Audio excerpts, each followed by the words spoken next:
rebondir sur des événements religieux sans donner une connotation à sa marque. Les événements religieux. C'est assez difficile maintenant parce qu'on arrive difficilement en fait à faire la différence. Tout dépend de l'audience. Si vous voyez que vous êtes dans un pays, par exemple, où l'audience est à majorité, où la population est à majorité musulmane, je ne suis pas sûre que souhaiter un joyeux Noël soit pertinent. En revanche, souhaiter un Aïd Moubarak, là, ça peut être pertinent. Donc, tenir compte aussi des calendriers religieux, c'est vrai que j'en ai pas parlé, mais il y a aussi un marronnier religieux dont vous pouvez tenir compte pour la marque de vos clients. Je sais pas si ça répond à sa question, mais en tout cas, ça peut le faire.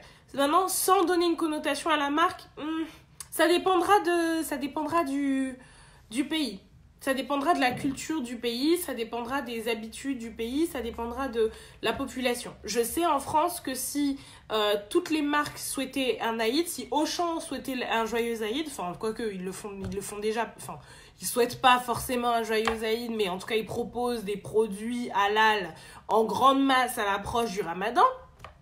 Mais si on avait des marques, je sais pas moi, comme Renault qui souhaitait un joyeux Aïd à la télévision dans ses publicités, ce serait un énorme scandale parce que on associerait du coup Renault et on les taxerait d'être des musulmans. Et comme on sait qu'en France l'islamophobie est à un niveau sans pareil, enfin du jamais vu actuellement, effectivement. Faire ça, ça aurait une connotation pour la marque Renault. Donc, tenir compte effectivement des réalités politiques du pays, je suis désolée parce que c'est triste à dire, mais malheureusement tout est politique. Donc, tenir compte des réalités politiques, des sensibilités politiques du pays avant de créer du contenu en rapport avec une fête religieuse, ça peut jouer en votre faveur ou en votre défaveur.